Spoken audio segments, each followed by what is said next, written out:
Hi there, my name's Libby, and I'm going to be teaching you a little bit about French horn over the next few weeks. So before we even start to bring our mouthpiece up to our face, it's important that we're setting a really good foundation to play with our best sound possible. You've probably heard this before. It all starts with having really good posture. So right now, make sure you're sitting up nice and tall, that we're not slouching anyway, okay? Just nice and tall as if you were standing and then you sat directly down and now you're just grounded. Your feet are flat on the floor. You're ready to go as if you're in band class. Okay?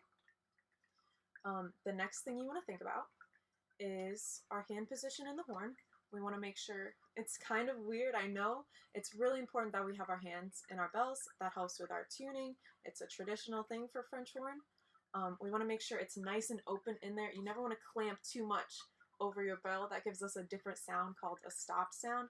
And that's usually not what we're looking for when we're playing something like this, unless it's noted. So nice open hands. Don't cover up your sound. That's only going to make it harder for your sound to ring out. Okay? Going back to posture, make sure that when you're sitting up straight, you have this good foundation set. Make sure you bring your horn to you with your hand in the bell kind of supporting with your thumb.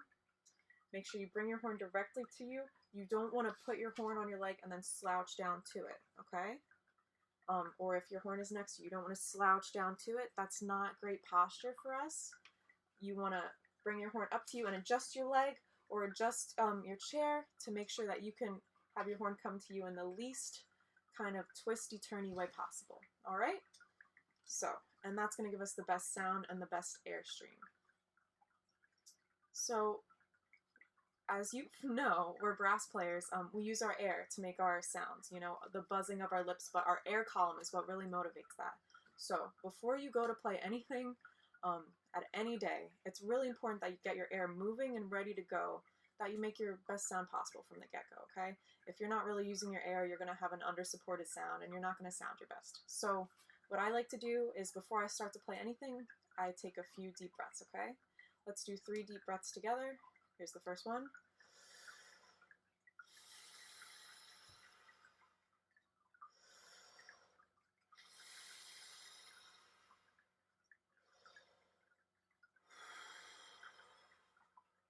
Awesome, and that helps get your air moving.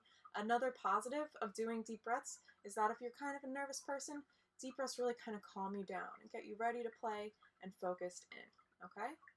So what we're working on today is we're working on a little part of our scale, the first 5 notes of our concert B-flat scale, okay? Horn is a transposing instrument, that's why it's horn in F.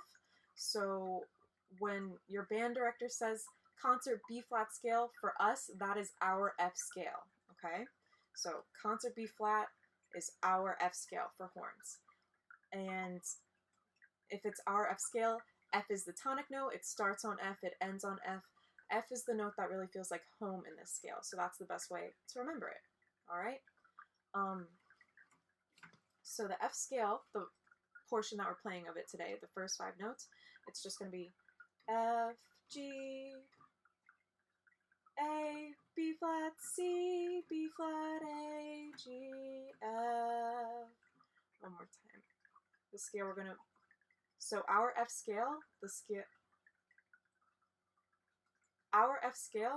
we're going to be playing today, or at least the portion of it we're going to be playing, the first 5 notes, is F, G, A, B flat, C, B flat, A, G, F.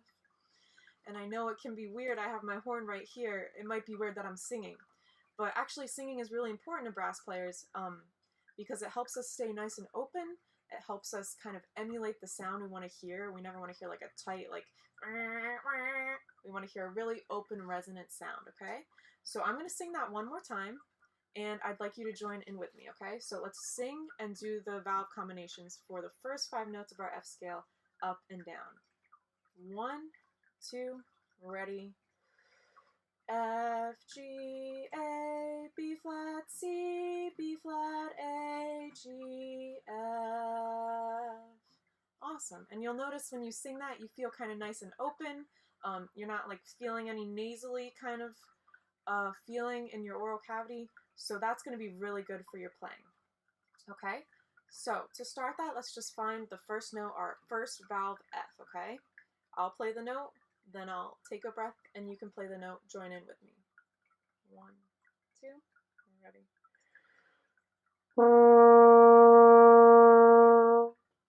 That's the note. Play it with me. 1, 2, ready.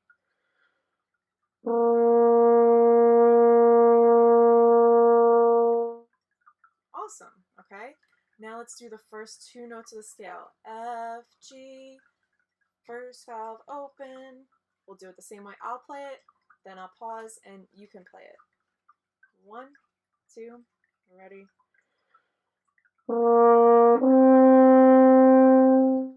Now together. 1, 2, ready.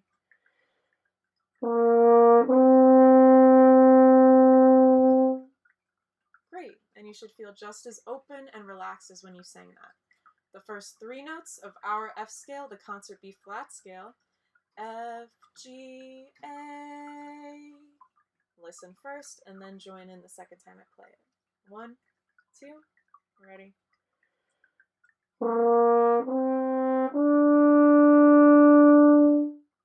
Together.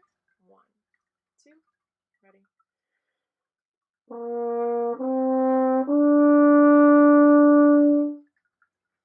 Good so far.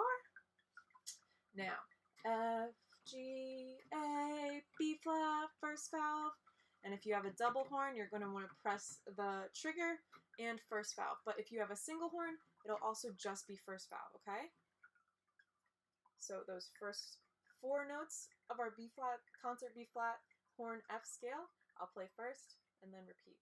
1, 2, ready.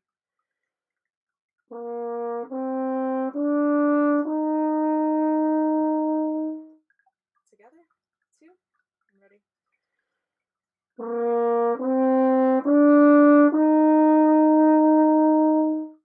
Now let's put it all together. We're going to go up to our C. If you are playing a double horn, C is going to be trigger open. A single will also be open C, okay? The difference for the trigger is that it switches us between these 2 horns here, okay?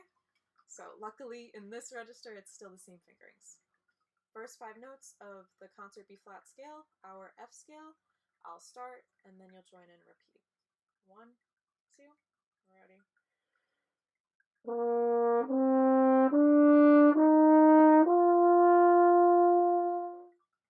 Together. 2, ready.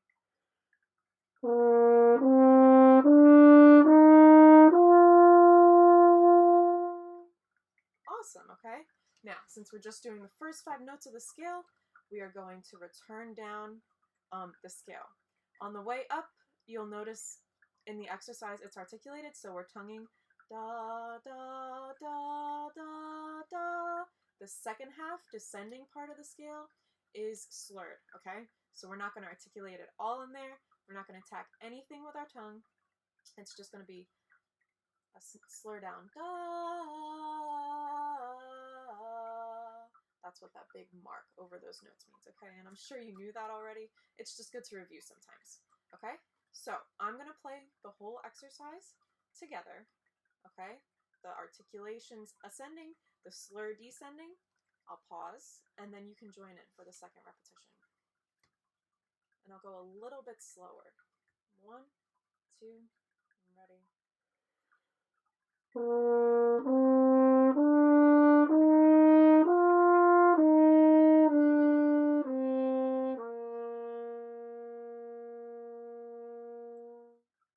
And let's do that together. 1, 2, ready.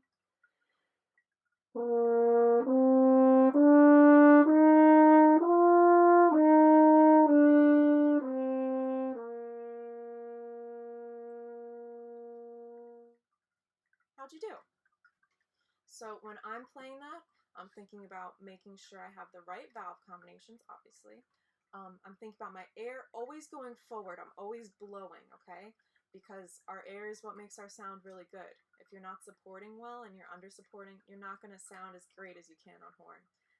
And French horn's hard enough. You want to give yourself enough of a chance by doing the right things with your air, okay? I'm thinking of maintaining that singing quality and I'm remembering the articulations on the way up and the way down, okay? So let's do that one more time together. Just the first 5 notes up and down of the F scale articulated, and then tongued on the way down. 1, 2, ready.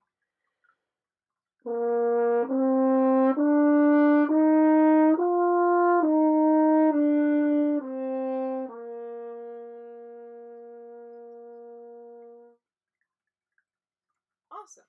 So you can take a little break there. When you have a lot of band music or any music for your instrument, I know sometimes scales can seem a little bit boring, but scales are what the rest of our music is kind of made up around. And once you master your scales and you get really good at them and you can play them faster, it's only going to help you with sight reading, with other music that you're playing, with any type of practice. It's only going to make you a better musician, okay? So, I mean, when I warm up every day, I do slow scales, but also I'll do faster ones like this.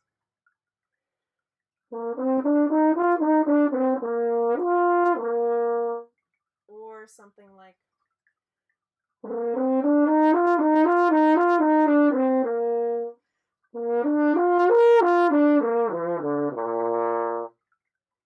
they just help you get around the horn.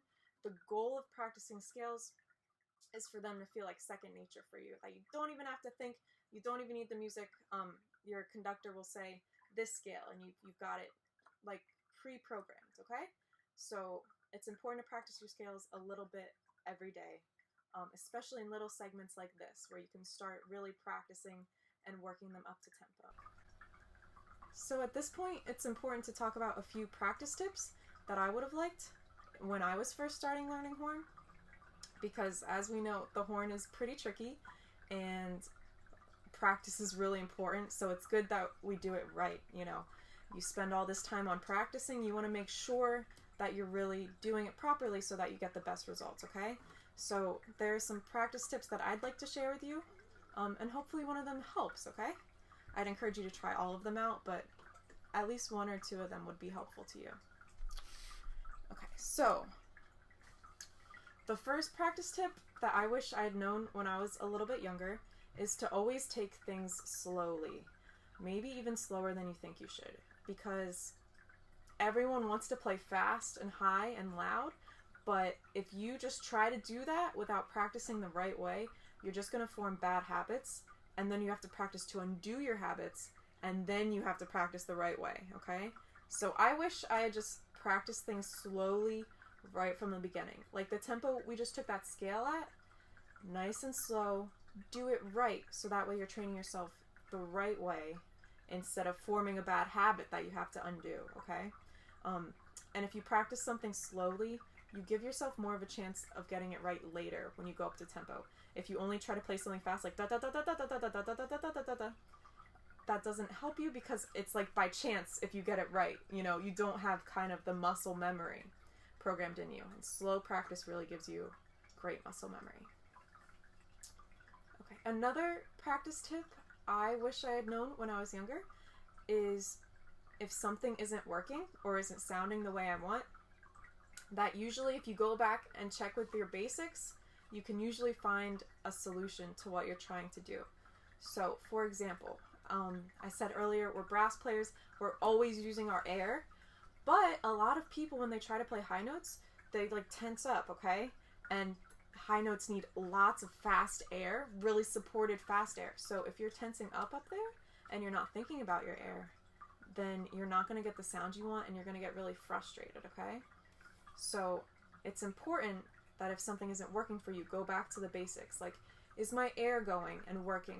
Am I staying relaxed like if I was singing? Like, or am I pulling up my shoulders and tensing my throat? Stuff like that. You want to always stay relaxed, okay? A really easy one. Am I pressing the right valves down? That can be really frustrating. Or am I practicing slowly enough to get the right valves in my head over and over? Those are all really important things. If something isn't working, you can usually problem solve and troubleshoot to get the better sound that you want just by going back to the things that are supposed to be a little bit more basic.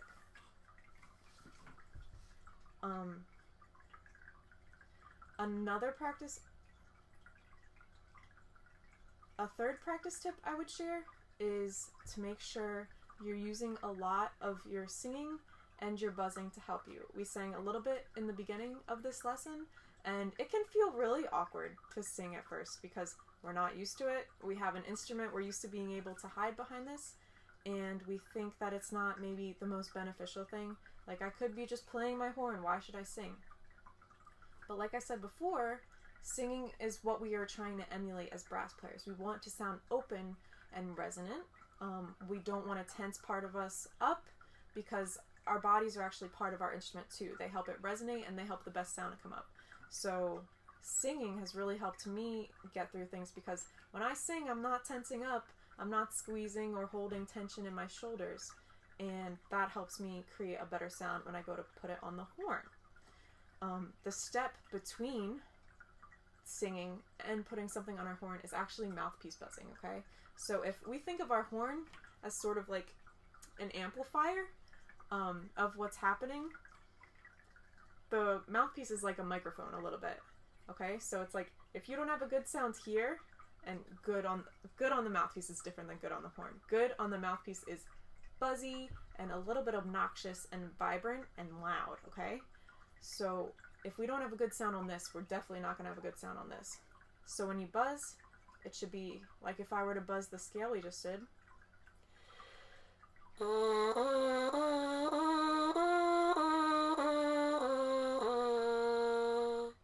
You want it to be really vibrant and buzzy, okay? You don't want it to sound under-supported. You want to use a lot of air to get that sound out, okay?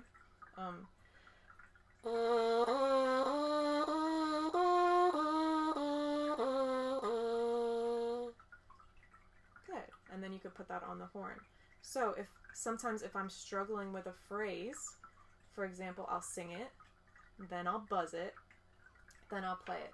So one example is in this piece I'm playing called the Glee Air Concerto. There's a lot of big, long phrases, okay? So one example, da, da, da, da. I sang that. Am I relaxed? Am I using my support from down below? One more time. Da, da, da, da. Okay.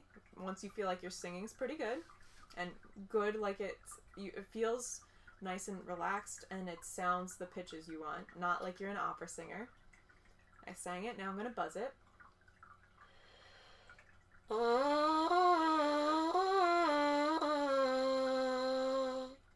And you think about if that buzz sounded the way you want it to. I'd like mine to be a little bit more vibrant, so I'm going to try it again.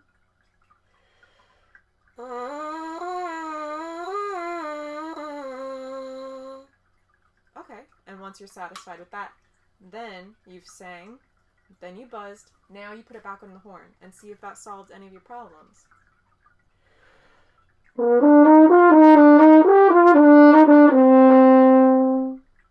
And that was a more vibrant sound than earlier today, so that's how you know you're making progress. Another practice tip I wish I had known when I was younger is that you should try to be patient with yourself, which is really hard because, you know, you're probably a good musician, you probably do band and maybe other school activities, you know, you want to be good now, which is important, and that's very motivating. But also, sometimes we can think, that doesn't sound the way I want it to now, I'm really frustrated about it, which is totally normal. But you can't let your frustration get in the way of doing the right type of practicing and, you know, waiting for the results. If you try to do something that's too advanced for you too soon, you're going to form bad habits like we talked about earlier. And then you're going to have to, like I said, learn to undo those bad habits and then learn how to do it the right way again. So it's important to be patient, do things the right way. It's always better to practice a little bit every day than to try to cram like the day before you have rehearsal. Even if it's just like 10 minutes a day, 15 minutes a day, you do some basics, you do breathing, make sure you're sitting up straight, and you play even through your scales or through some long tones or chorales or etudes you have from school. That is much better for you than sitting down for 1 hour on a Sunday and just like beating yourself up about practicing, okay? It seems like kind of a drag sometimes to get your horn out of the case. Sometimes you don't want to practice, but it's really important to do a little bit of work at a time. You build the right habits over time, and in the long term it feels like less frustration and more enjoyment out of playing your instrument. To wrap up our mini masterclass for today, I thought it would be helpful to teach a little exercise that will only strengthen your skills on the horn and make you a better musician. So this is a little Harmonic Series exercise. You may have heard that term before. The Harmonic Series is basically, at the most basic fundamental level, it's all the notes you can play on one valve combination, okay? So there's an open harmonic series and a second valve and a first valve. That was just going down the chromatic fingerings. And there's plenty of notes you can play without changing your valves. You just play all the ones on open, all the way up, and then all the way on down. So I'll play an example of the open harmonic series, okay? And you'll just hear that there's quite a spread of notes available to you without ever pressing down a button.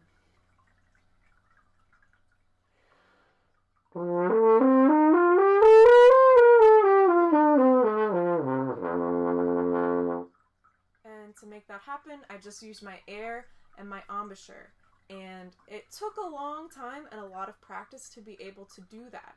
So if you want to play that, you have to start with the basics, which is the exercise I'm about to teach you. So this one just starts with the first three notes, well, a little chunk since it starts way lower. It's just C, E, G, E, C. You want to start at a little chunk, get that right, and then we can start to expand outwards. So here's the first one, just open, C, E, G. Why don't you play with me this time?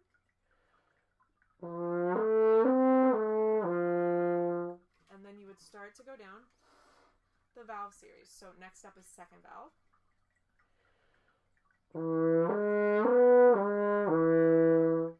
first. Then 1 and 2.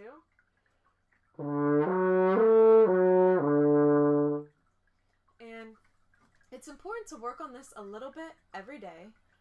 It's very horn specific, which is important if you want to get better at your instrument. And it has a lot of benefits to it. For the first thing, it strengthens your air and reinforces that you need to have good air, because it's not going to sound ringing and resonant if you're kind of tensed up and you're squeezing too much and you're not just relying on a big airstream. So reinforces having good air, like we talked about in the beginning of today's lesson. The second thing is it strengthens your embouchure, which is really important. If you ever want to play really high or really low or have a good sound in the middle register, you need to have a nice, firm, set up embouchure that works in your favor and is like mechanically sound. So the Harmonic Series really teaches you to have a good setup, to just use your air and have your embouchure adjust. As we all know on French horn, it can be really tricky to hit notes sometimes because they're close together in the Harmonic Series. So I like to think that each note has like a spot where it kind of lives, or like its sweet spot. So the Harmonic Series, by playing all the notes you can play on a valve combination, you're really figuring out where each note sits, which is very important. So I would start with that little segment, and once you get that, you can expand upwards and downwards. So maybe one day you play, and then maybe in a few weeks you get to,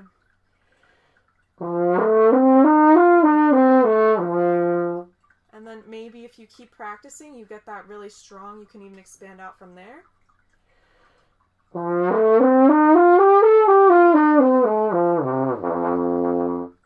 And the point is to just add a little bit at a time, like we talked about, so that you're doing things properly and you have a good setup and foundation.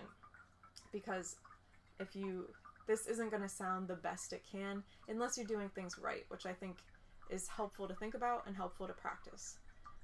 So thank you guys for coming to the mini masterclass today. I hope you found some things in this video helpful, and I'll see you next week.